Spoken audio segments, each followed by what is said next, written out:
The thing about overwork and burnout is there are a whole bunch of different layers to it. There are historical causes, there's macroeconomic stuff, there is stuff having to do with the structure of careers now, there are social incentives or pressures, and so that makes it really difficult to resist.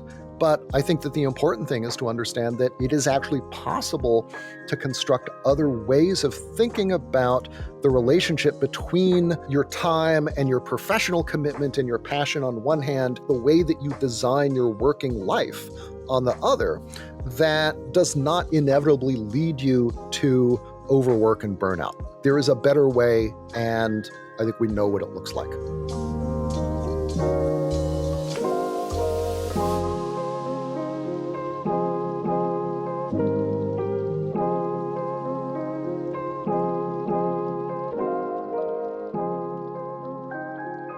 Alex, I appreciate you being here with me on the Social Entrepreneurship and Innovation podcast. For folks who are unfamiliar with you and the work that you do, would you mind briefly introducing us?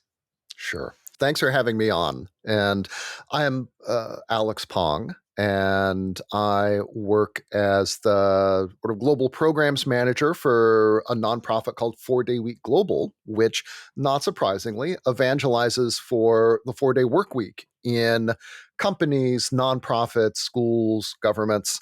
And I also am the author of a couple books, including a book about the global 4-day week movement called Shorter, and then a book before then called Rest, which is about the hidden role that rest plays in the lives of sort of super creative and prolific people.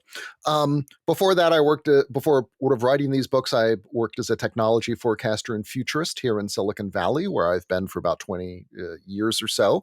And my background is in history of science and technology. That I did a doctorate in that and taught that for a few years before making the move over into consulting. So that's pretty much everything anyone needs to know about me. Excellent. Well, the book I spent the most time with, which I mentioned before we hit record here, was Rest, which I highly recommend folks pick up, and we'll have links to it in the show post attached.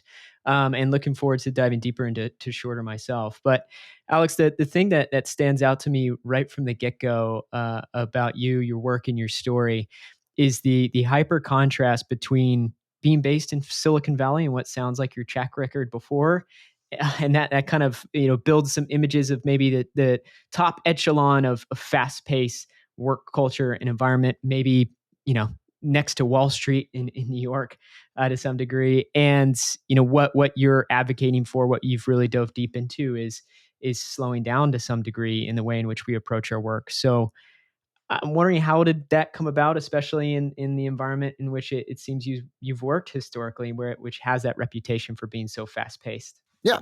Well, I think that to some degree, my work is a reaction against the environment that I've been working in for so long. But, Silicon Valley is, for better or worse, it is an exemplar of a place in which culture of long hours and overwork and careers as a sort of arms race against your own obsolescence and and sort of your body's ability to tolerate 90-hour weeks is, we're an exemplar of that, but we're no longer an outlier, right? Sort of overwork and burnout are now effectively a global health problem, rather than something confined to particular places or particular professions.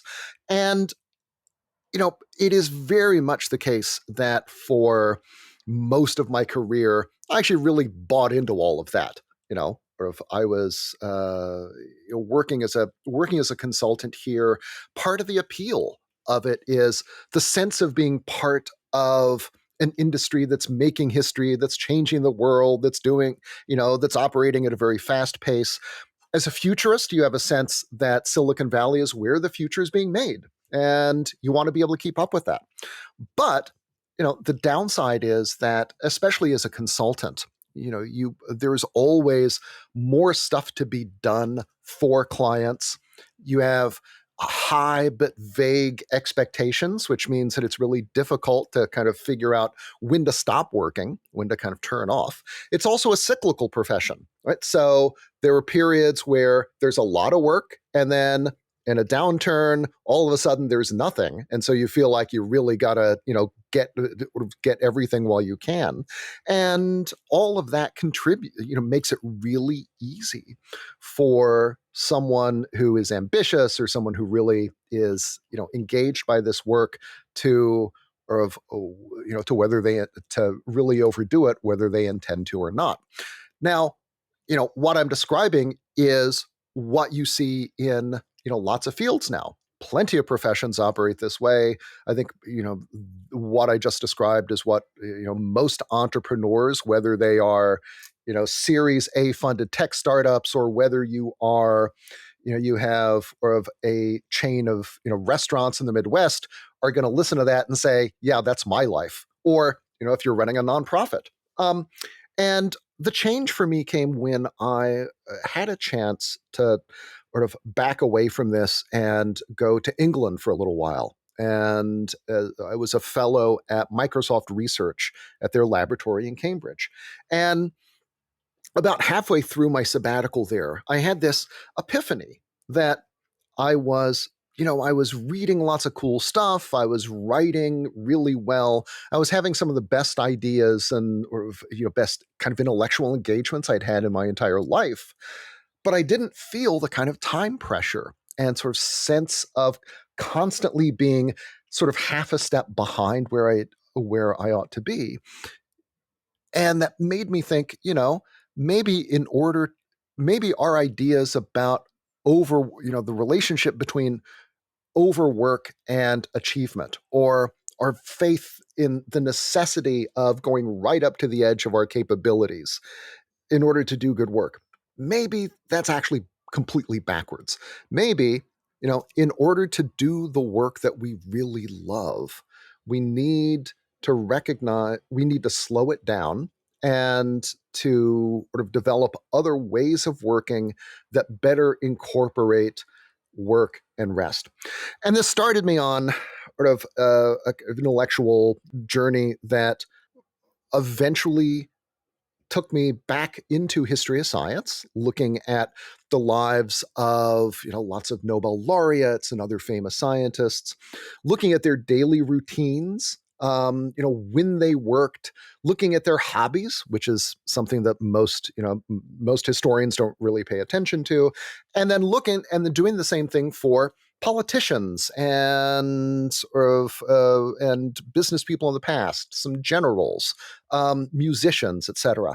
And then also looking at sort of neuroscience and work in psychology that has explored the role that mind wandering or the default mode network sort of what happens in our minds when we do nothing at all, and how it turns out that those periods play a really important role in helping us solve problems and boost creativity.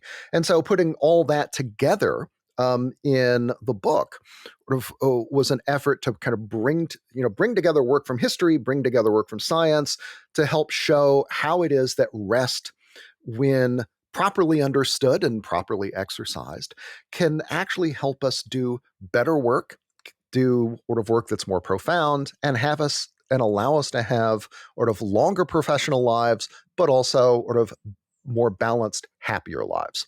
So that's the story. And I was very curious, wondering what the personal transformation was like for you, side by side, and perhaps doing the research and assembling for this book. Because I'm not sure who exactly has said it, but it's something to the effect of you write the book sometimes that you most personally need. And to some degree, it sounds like that was a transformation that you went through yourself. Hey y'all, Cory here. We're going to take a quick break to hear a word from our sponsor. At Saybrook University, MBA and DBA degree programs are built for the quadruple bottom line. People, empower others within your organization. Planet, champion environmentally friendly solutions. Profit, increase profit with integrity. And finally, purpose, when business is guided by purpose everyone benefits. Saybrook MBA and DBA programs challenge conventional business practices in favor of disruptive innovation and sustainability. Explore a business administration program that is guided by purpose. Learn more at growensemble.com/Saybrook. SAYBROOK. That's growensemble.com/Saybrook. Yeah, I'm wondering, what was that like side by side, as you're this kind of meta scenario, working on a book, something very, intensive, and doing the research that might encourage you to do it in a particular style. Yeah. So, I think it's certainly nobody is going to write a book that they don't need. The only question I think is, do you, or is really just how much do you actually need it while you're writing it? For me, I think we can look at the comparison mainly through the lens of kind of working life and daily routine. So, certainly in college and graduate school, I was one of those people who started homework at like 11 o'clock, right? Like after Letterman, because I had terrible time management skills, but also because that's what, sort of that's what geniuses did, right? And even if I wasn't one, you could at least play one on TV. Inspiration is something that happens in the middle of the night after, ingestion of a lot of caffeine. You get the, flash of insight, and that's what drives you to do sort of really good work. And basically, I was able to get away with that. It worked just often enough to convince me that this was how I should continue to work. By the time I, though, started work on Rest and actually its predecessor, a book on technology and distraction called The Distraction Addiction, I had a family, I had a real job, and I really couldn't work that way any longer. And, part of what I had discovered in the previous couple of years was that, as my own ability to do like super late nights and start work on stuff for clients, whatever the 11th hour, that was, increasingly a dumb way for me to work. It just, it wasn't producing the kinds of results that I was happy with, and it was taking a toll on me kind of physically. So when I started working on The Distraction Addiction a couple years before Rest, I couldn't start work on the book late at night, my old habits really weren't serving me. Out of desperation, I tried flipping the day. I tried getting up at like 5 a.m. instead of starting work at 10 p.m. and trying to write then. It took a couple weeks, right? I have a nice warm bed. There's always good reasons that you want to sleep a little bit longer. But eventually, I started to develop the habit. And as a night owl, this was, not an easy thing for me. But after a few weeks, I realized this is actually transformative, right? This is, I was getting amazing amount. I was writing really great stuff. I was doing really good work. I had a couple clear hours before the kids were up, or I really had to start the day. And it was just, it is one of the keys to to my success as a writer. One of the other things I discovered also was that in order to have a good morning, you actually have to set everything up the night before. And so I became incredibly deliberate about setting up literally everything that I needed, right? Putting out the clothes, setting up the coffee pot so that, it will go off or before I was up, thinking about what work I was going to do the next morning, the level of like at the end of, at the end of the previous day, putting on a Post-it the 3 things that I would work on first and leaving open on the computer, the window with the document that where I was writing, so that when 5 a.m. rolled around, all I had to do, I didn't have to make any decisions. I didn't have any rationalization. I couldn't, or go back to sleep because I hadn't done all those things, right? I'm eliminating all of the excuses, eliminating all of the decisions, so that all I have to do is roll out of bed, grab the clothes, kind of zombie my way over to the coffee, pour that and then the first thing, lift the laptop, and the first thing I've got to think about is what's the next sentence that I write. And that turns out to be really valuable, both as a way of kind of forcing yourself to actually, or to get up and do the work, but also it turns out to prime your mind to think of sort of overnight about some of the stuff that you're going to be working on the next day.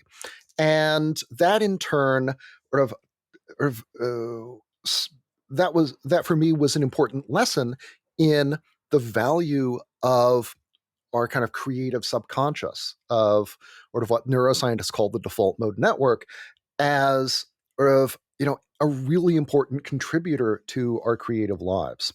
And one of the things that, so, in addition to working in the super early mornings, I have two dogs who I then take out for for a long walk. And I carry a notebook with me. I'll often like write down one or two things that I'm still working on, one or two questions that, or how to do a transition between this idea and this other idea, right? The sort of craft stuff that, writers obsess over. And in the course of walking the dogs, I often find that all of a sudden I'll have, the answer will come to me, right? There's an approach I haven't tried. Sometimes it's just a turn of phrase that will allow you to connect this one thing with this other thing in, you hope, a kind of elegant way. So I carry the notebook and I write that stuff down immediately because I have learned otherwise, otherwise I'll forget it by the time I get home. Come back, do another maybe hour and a half of sort of writing. And then that's the bulk of my work on a book for the day. In the afternoon, you do some other reading, you sort of prepare some other things, but that, let's say, 4-hour period with that break in between is when I get 90% of the really valuable work done. And part of the reason that I work this way is that it's a pattern that I borrow from the people I write about in Rest. So one of the really striking things in the book is that when you look at the lives of highly creative, accomplished people, these are people who organize their whole lives around their work, right? They make choices about where to live. Some of them make choices about who to marry, influenced in part by sort of their ambition or their desire to do really sort of big things in the world. But when you look at their daily routines, it turns out these people who've organized their lives around their work don't actually spend their entire days working. The idea, the 12-hour day that we think is essential in order to do world-changing work, none of them do this. Instead, they work in a highly focused, disciplined way for about 4 hours or so, and that is pretty much it. Furthermore, they spend an awful lot of time in things, doing stuff that we would regard as like an unproductive waste of time. Going on long walks, doing other, physically strenuous stuff like gardening, sports, training for a marathon, etc. And they're really disciplined about this, right? And what it turns out is that sort of these periods of this practice of layering periods of really intensive work with these deliberate breaks is valuable because it both gives your mind, it gives you a kind of clear space in which you can do what Cal Newport calls deep work. But the breaks also offer an opportunity for your kind of creative mind to keep turning over unsolved problems that you haven't been able to solve when you've been really focused. And that in turn, and when you take those breaks immediately after one of these sort of intensive work sessions, you've still got a lot of stuff running around in your mind, right? There's a lot of, the wheels are still kind of turning in your head. But what you're doing when you take that break is giving your creative mind an opportunity to kind of run with ideas on their own. And so when I'm out with the dogs, I have this very clear sense of things going on kind of under the surface that I'm not really, I'm not in control of. And I've learned that just giving that time and letting it develop will generate ideas that either I couldn't come up with myself or it would take me a really long time to come up with. And what I see creative people doing over and over again is layering these periods of really focused work and deliberate rest on a daily basis that allows them both to be more productive and disciplined in very predictable ways, but also create space for those kind of creative insights and those aha moments that we so treasure.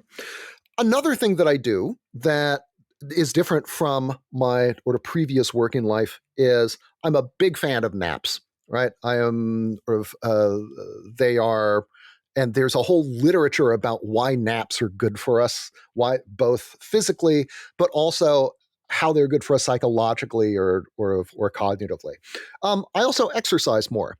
And again, because there is despite one of the great because there are both benefits to it if you're someone who's largely set, does work that's largely sedentary like me, but also because again, it turns out that you know, there are benefits across a whole bunch of different dimensions of sort of having serious sort of physical pursuits. Many of the people I write about in the book are not just world-class composers or great mathematicians. They're also like nationally ranked sort of climbers or Olympic level athletes. And it turns out that that there are great synergies between these two kinds of activities that we often think of not only as quite different but almost as antithetical, right? Sort of in America, the perception of the athlete as someone who is not intellectual and intellectuals as people who are just, sort of amorphous blobs, really does a disservice to both and encourages I think encourages us to to downplay the importance of sort of exercise and sports in the lives of creative or professional people, and number two, sort of discourages us from taking those seriously, either as students or later on in our lives.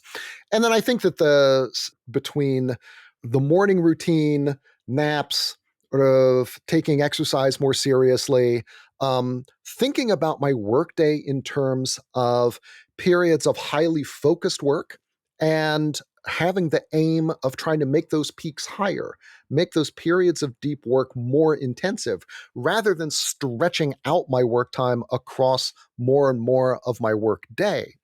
And then also sort of sort of building in time for naps and being more deliberate about preparing work for the next day. These are all things that stand in marked contrast to the way that I had worked before. And for me, I think that, is there a payoff to this, right? It sounds like a nicer life, but, have I actually gotten more done? Well, it took me 10 years to write my first book, doing the late nights and all that stuff. In the last 10 years, working in the way that I just described, I've written 3 books, I've started a company, and I'm now evangelizing the 4-day week around the world. So, as far as I'm concerned, the results speak for themselves. So, that's what's different. Well, I appreciate that, and Alex, wondering, there's the personal challenges, of course, or perhaps the personal goals and ambitions that people have, for some sort of drive to achieve. But I think a lot of that is influenced to some degree by both some historical and environmental context, and this is something that I really like that you broke down quite nicely in your book, Rest. But for a brief overview, if you wouldn't mind, why are we here with the work culture that we have, overwork, burnout, and some sort of, as well, perhaps what we think is our own, perhaps obsession or drive to achieve and accomplish? Why are we in this position that we are. The first thing you gotta recognize is this was not inevitable, right? 100 years ago, overwork is something that's always been with us. William James talks about this in sort of in essays in the 1890s, where he contrasts the American mania for overwork and burnout with sort of the more sort of placid, thoughtful European style of work. But even 100 years ago, the founder of Forbes magazine, Bertie Charles Forbes, wrote a book in which he profiles the lives of great entrepreneurs, right? The railroad barons and people who built the nation's banking system, and steel mill owners, right? I mean, these are like sort of real serious, sort of serious business people, and it's amazing how much time they spend actually like taking a month and going camping, or sort of how much time they spend doing sort of devoting themselves to art or to hobbies or to travel, and seeing those things as both a necessary counterbalance to sort of to the rough and tumble of the business world, but also as a kind of natural reward for the work that they have done and the riches that they have accumulated. And these are so the generations of people who more or less literally built American industry and modern America took a very different attitude towards work and rest than we do today. So why is it that we got here? I think very briefly that what we have seen is, in the last 40 or 50 years, basically since the 1970s, number one, you've seen the careers and the industries that we look to as exemplars of what success looks like are now very different than they were in the past, right? It's the computer world, it's Silicon Valley, it's Wall Street, it's places where young people make fortunes really quickly by working titanically long hours before they burn out or there's the next downturn in the economy. It's no, success is no longer about starting at the bottom, working your way up the ladder, waiting your turn, and finally sort of reaching sort of the corner office. There was a time in American history, before and after World War II, where General Motors and General Electric, the two biggest companies in America, were both run by guys named Charlie Wilson, who both had started out in the mailrooms of their companies. That is inconceivable today, right? Or of today's business leader is, or people like Elon Musk or Jeff Bezos, right? People who are proud of working 130 hours and sort of sleeping at the factory, etc.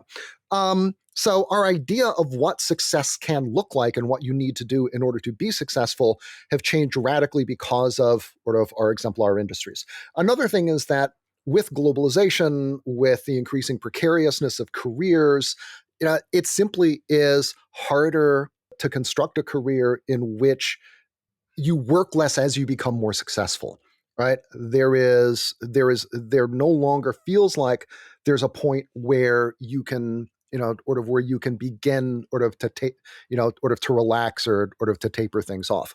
And this is true even in things like academia, right? Sort of what used to be sort of a kind of career in which people took a long view, were more contemplative, and recognized that that was essential in order to do really good work, has been replaced with one in which you're constantly hustling for the next grant and building up your sort of your citation count. I think also the fact that we work that more of the economy is services and knowledge work, where it's difficult, where productivity is difficult to measure, and where you don't and where you don't have a bucket of widgets at the end of the day or an acre of field that you've plowed. It's harder to know what constitutes good work. And so I think that creates an additional incentive or uncertainty that encourages us to sort of work a little harder, especially when sort of we're trying to or when we're concerned, let's say, about getting the next promotion or making ourselves bulletproof against the next round of layoffs. And finally, all of our friends are doing it, and all of our coworkers are doing it, and we can't underestimate how powerful that kind of social example is in structuring our own lives. So for the thing about overwork and burnout is that there are a whole bunch of different layers to it. There are there are historical causes, there's macroeconomic stuff, there is stuff having to do with the structure of careers now, there are social incentives or pressures, and so that makes it really difficult to resist. But I think that the important thing is to understand that it is actually possible to construct other ways of thinking about the relationship between or of like your time and your professional commitment and your passion on one hand, and and the way that you design your working life on the other, that does not inevitably lead you to overwork and burnout. There is a better way, and I think we know what it looks like, both for companies, for individuals and for companies alike. End of rant. Well, perhaps to start painting that picture a bit more, or at least how we begin to get there. I think it's one thing, for those of us who are fortunate enough to be able to have more control over our day to day schedules. But it's another for folks listening who might very well resonate with that feeling of hoping for more leisure time in balance with the work that they take so seriously in our space of impact, socially, environmentally. But where do we start to look then systemically, like changing our work culture, overhauling it? Where do we even begin? Do you think? So I think that the challenges are a little different if you are, or if you are a solopreneur, or if you have a lot of control over your time and you don't answer to a boss, versus if you are part of an organization. If you're working solo, then the choices really come down to sort of stuff like the design of your workday and your routines, taking rest seriously enough to make place for it in sort of your daily life. And so that means designing a kind of workday that emphasizes deep focused work, that builds in plenty of time order for breaks, and recognizes that sort of over the long run, you're going to get more done and do better work if you have those kinds of routines and you pace yourself than if you don't. Careers are marathons, not sprints.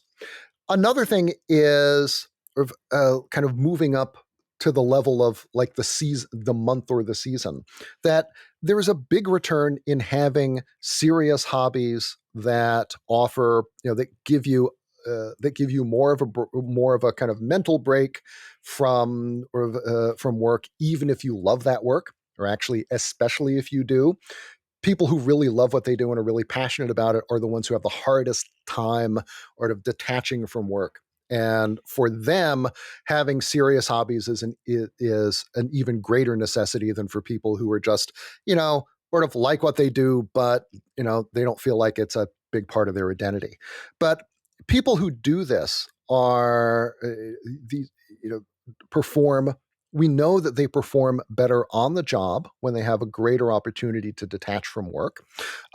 We also know that ideally, if you could design your vacations any way you wanted, we would take vacations of roughly 7 to 10 days every 3 weeks. I mean, every 3 months. Because what we find is that vacations are very restorative, but the benefits of vacations peak after about 7 to 10, like 7 or 8 days or so. And then they plateau. So a 3 week vacation is not three times as sort of restorative as 1 week. And the benefits of vacations last a couple months. And so if you were designing vacation schedules to maximize restorative value and kind of mental health, you would take about 7 to 10 days sort of every quarter. Um, and then I think you would also, so I think as individuals, doing those kinds of things would be, would help you unlock more creativity in your work, help you work better, and give you a better life. At the organizational level, the challenge is a little bit different. If you have a boss, if you've got coworkers, what I'm describing are not necessarily things that are very easy to do just by yourself, right? Your work has a deeper impact or a more immediate impact on how other people work. It's more intertwined or interdependent. And so, what that means is that it's necessary to solve these problems collectively, right? The most effective way to do that, I argue, is through implementing a shorter work week for everyone. Moving to a 4-day week is something that turns out to be viable for an amazingly wide range of companies, including a whole bunch of nonprofits now.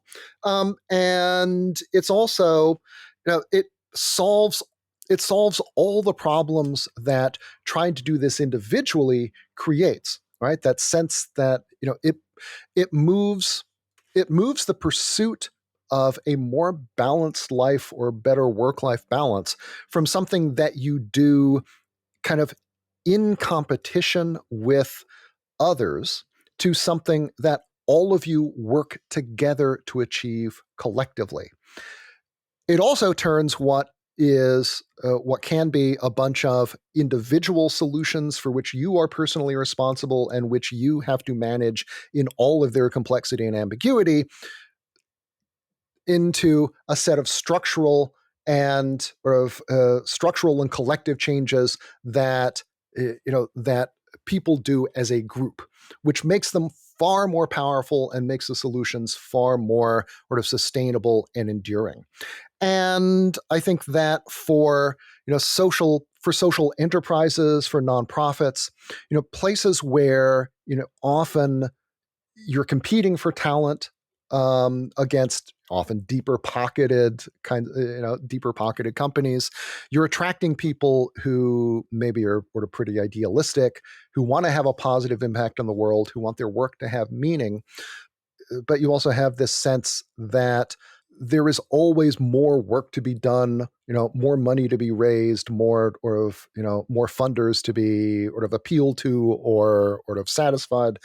Even in those kinds of environments, the 4-day week offers the opportunity to, boost recruitment and retention, to help people make careers more sustainable, but to do so in ways that still satisfy the demands of your clients and stakeholders and your funders. And so, rather than being something that that either negatively affects your career or your relationships with your colleagues, doing it collectively turns a shorter work week into something that is a win for people. It's a win for organizations, and it can even be a win for customers and clients. And what sort of traction do you feel like there is with the implementation of this 4-day work week? Just small individual examples throughout the U.S. and elsewhere, or are there's some real strong case studies that people are starting to hang on to? Well, I think there's strong case studies, but or of course, working in this field, I'm and being the person who has written a bunch of those case studies, perhaps I'm a little biased. I will say that there are a lot of stories at the company level that of firms that have been doing this now for years that I think document the financial benefits, the benefits in terms of organizational stability and resilience, better recruitment and retention, et cetera. We are also seeing this take hold in a wide range of industries, right? Not just like not just like creative firms with really long deadlines where the management is kind of loosey goosey and people already have a lot of autonomy.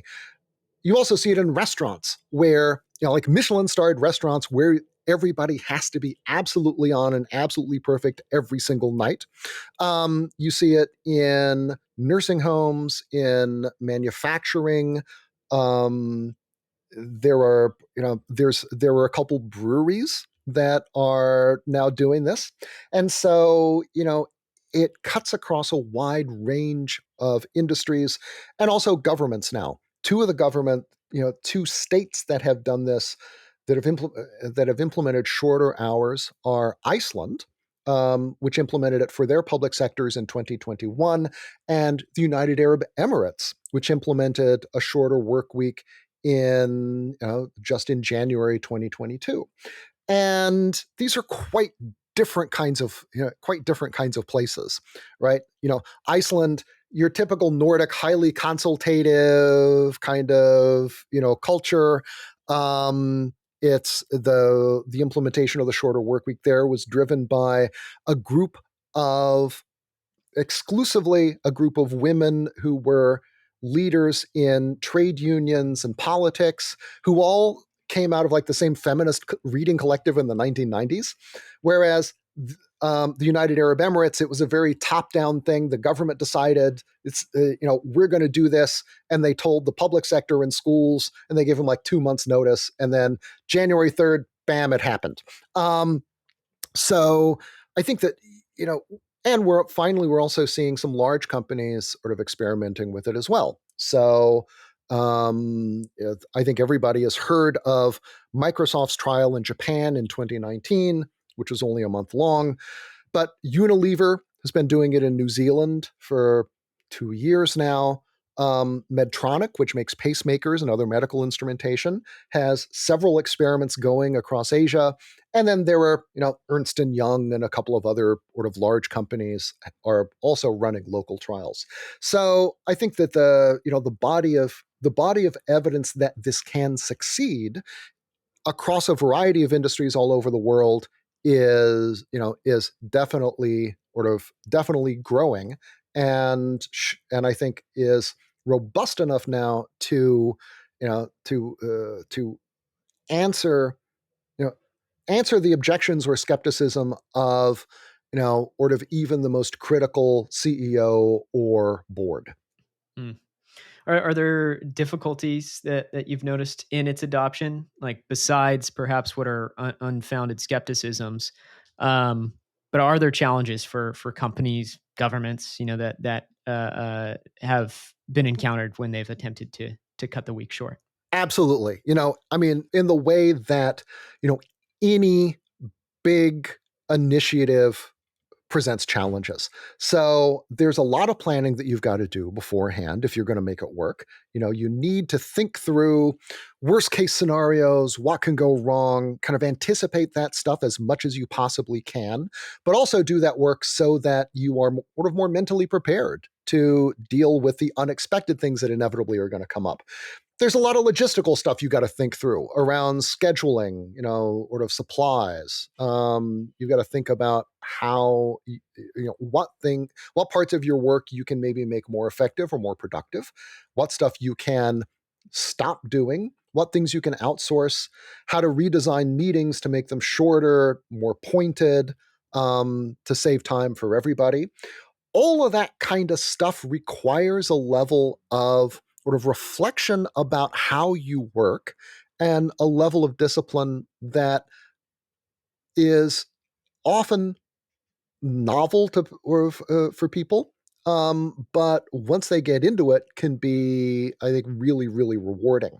So, you know, now there are for I think that there are also um, occasionally you have pushback from people who just don't like who think who like the idea of of putting in long hours because it'll help it'll make it for a steeper learning curve, or you know they see their friends at other places doing it, so they think this is just the way that people work.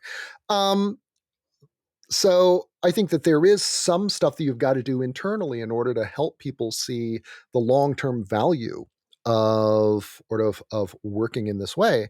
And I think leaders have to approach this, particularly leaders who are accustomed to trying to get people, like into the office on Saturdays, or or encourage higher and higher levels of commitment among their workers.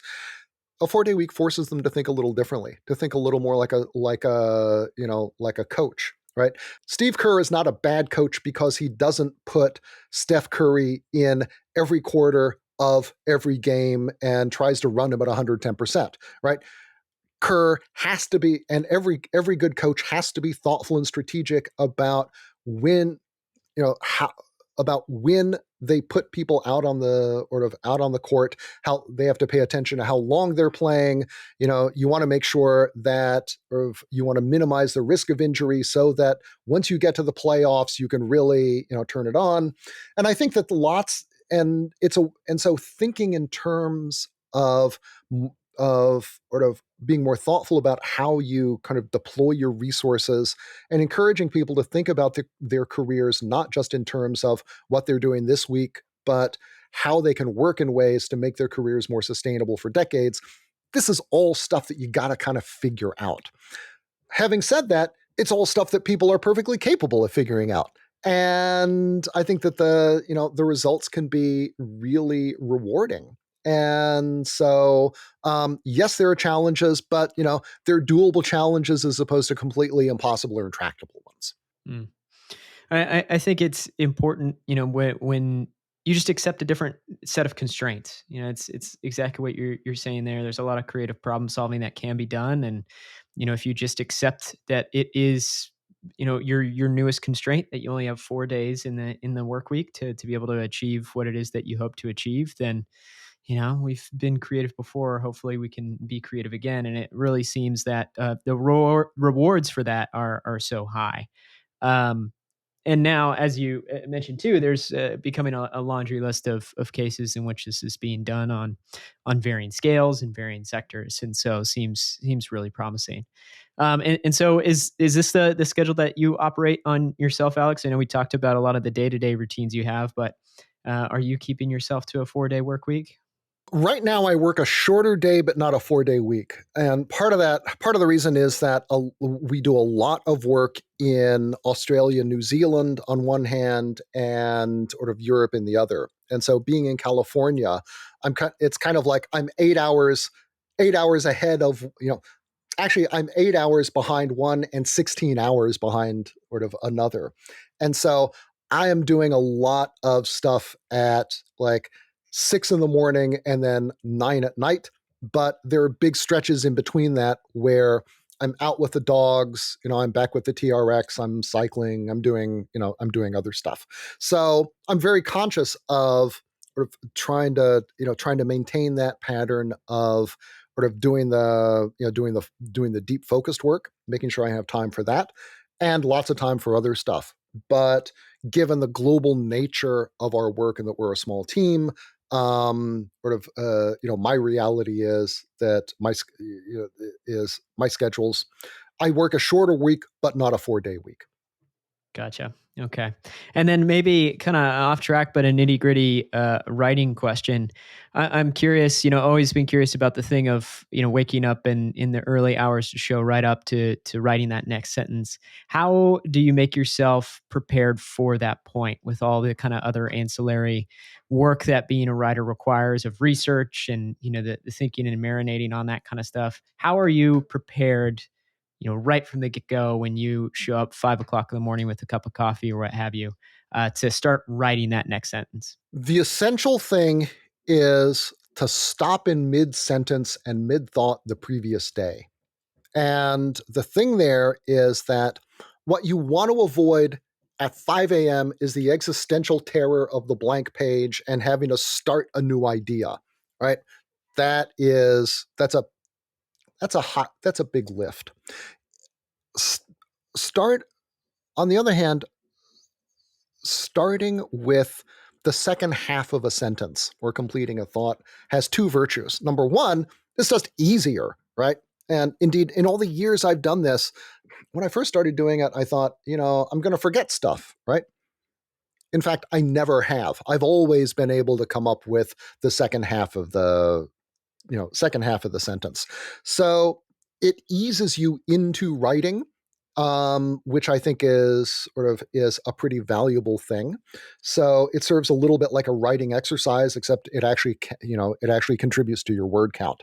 Um, the second thing, though, is that there is at least anecdotal evidence that stopping work in the middle and then coming back to it to the next day gives your subconscious time to think about stuff overnight, to turn over ideas, to finish that sentence, and then to move on to the next paragraph. Um, John Cleese, the one of the co-founders of Monty Python, has a story about how when he first started writing comedy, he and one of his collaborators wrote a sketch, and then he lost it. His room was very messy. So, and a couple days had passed between doing the draft, and they were going to have to take it and start rehearsal. So he wrote it again, and then a few days later, he found the original draft. And when he compared the two, he saw that with the second draft, the writing was crisper, the jokes were a little punchier. There were just some improvements that, were in the second version, even though he had not consciously been thinking about it. His mind somewhere had been turning over these problems and actually improving on the product. And that for him was a great lesson in how our minds are capable of continuing to work on problems even while our conscious attention is elsewhere, and how building routines that take advantage of that, that give that give space for our creative subconscious to do its thing, can actually yield terrific benefits. And one foundational practice is stopping in mid sentence and letting these ideas kind of sit in the back of your mind, or even your sleeping mind, so that when you start work the next morning, you're not so much having to expend the effort necessary to finish the thought, but rather I sometimes have the feeling that I'm sort of transcribing things that my subconscious has already worked out overnight. And that's a pretty cool thing. Um, it's also something that the evidence is we all can learn how to do, right? This ability of our subconscious to work on problems on our behalf is something that we all possess. We all have that experience of trying to remember the name of the actor who was in the movie and that other thing, and you can't, it's on the tip of your tongue. And 5 minutes later, when you're doing something else, all of a sudden it pops into your head. That's the default mode network continuing to work on problems even while you're doing other things. And it loves to do this. It's what it's designed for. And so I think building a routine that gives it space can help us learn how to utilize that a little better. There is some evidence that the routines also help our creative subconscious sort of know when they have an opportunity to do their thing, and maybe make it a little bit more likely that they will get to work on problems. And it allows us to make use of this capacity that we actually all possess, but which we can, and which, if we develop, lets us do much better work at, apparently with sort of little effort, quote unquote. Mm. Excellent. Well, I appreciate that, Alex, and want to be respectful of your time. Thank you so much for chatting with me here this morning. But before we wrap up, you mind if I ask you a couple rapid fire questions? Sure, go for it. I'll try to provide rapid fire answers. All right. First one for you. What's maybe a book or film or other resource that you might recommend to our listeners? Can be about what we chatted about here today or not, just something that's impacted you recently or you always come back to. I'm going to nominate Catherine Price's book, The Power of Fun, which is Catherine. Catherine is a great writer, and she does, I think, an excellent job of explaining, taking a deep dive into this word and thing that we've used our whole lives, but probably have never really thought very much about, which is kind of what fun is and why it's actually so important. So that's the book I would recommend. Excellent. A next one for you. What's maybe one organization or individual whose work you've really admired recently or has inspired you, business, nonprofit, or just an individual who you've been paying attention to recently who you think is worth paying attention to? there's actually another writer who I'd really recommend, which is a sociologist at University of Kent in England called Hee Jung Chung. And Hee Jung has written a book called The Flexibility Paradox, which is essentially about the complexities and downsides of sort of flexible work. You know, we think of flexible work as this thing that's, sort of that's like self-evidently good, right? More time for ourselves. We work the way we want, not the way the man is telling us to. But she does a lovely job of showing how flexibility ends up sort of often sort of stalling people's careers, particularly careers of women, and also in various subtle ways, encouraging us to actually spend more time at work, not just redistribute our time differently. So I think that this is, for anyone interested in the future of work, which I think these days is all of us. I think sort of her work is absolutely essential reading. Mm, excellent recommendation. And next one for you. What of the books that you've written do you feel most proud of or connected to? I should say that I love all my children equally. I think that Rest is the one that's clearly had the biggest impact in the world. I think that 10 years from now, I hope that Shorter, the book about the 4-day week, will replace it though. You know, I think I've realized, you think that a 4-day a 4-day week basically creates 50 days of free time that people didn't have previously, right? So that's like 10 weeks, 10 working weeks, 10 5-day weeks, which means that in 5 years working a 4-day week, you're giving people back essentially a year of their lives. And that's an amazingly valuable thing. And the ability to do that I don't think we can underestimate the good that creating that kind of free time at scale, you know, in a company with thousands of people, right? That means that every year you're generating literally centuries of free time that hadn't existed before.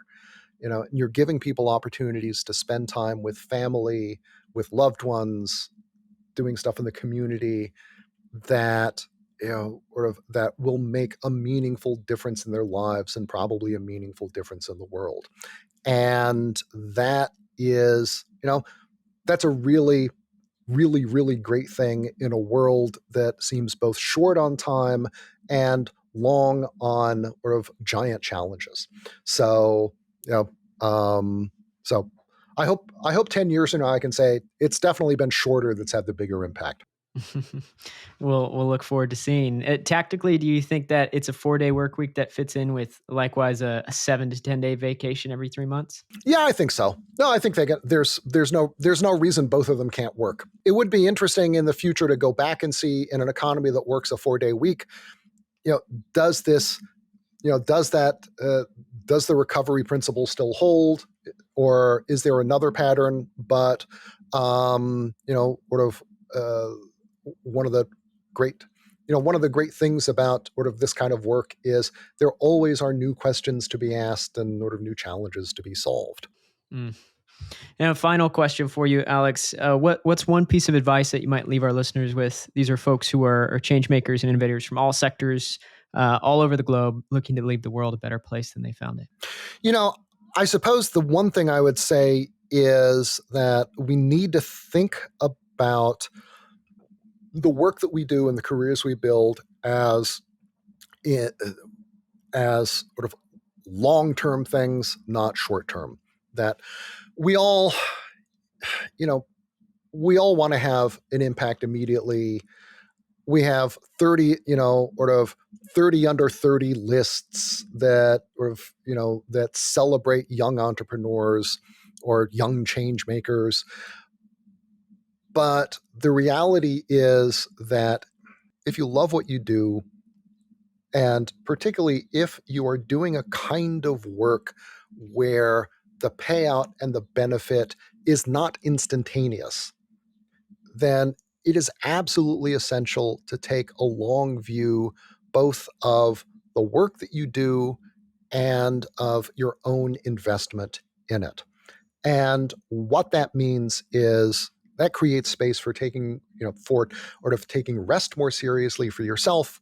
It creates space for thinking about how things like a shorter work week can deliver long-term benefit for your people and your organization, and ultimately can sort of move, can help you bend the moral arc of the universe toward justice, or of uh, a little more than if you were trying to do this work sort of quickly, but for a short period that results in you burning out and not being able to work on this stuff that you love for your whole lives. So that's what I would advise. Take a long view. Excellent advice for us to end on. And final detail, Alex, where's the best place to keep up with you and in the work that you do? My own website is for my company is strategy.rest. Rest is a top level domain, very conveniently, and also on Twitter and Instagram and stuff. I am Ask Pang, AskPang.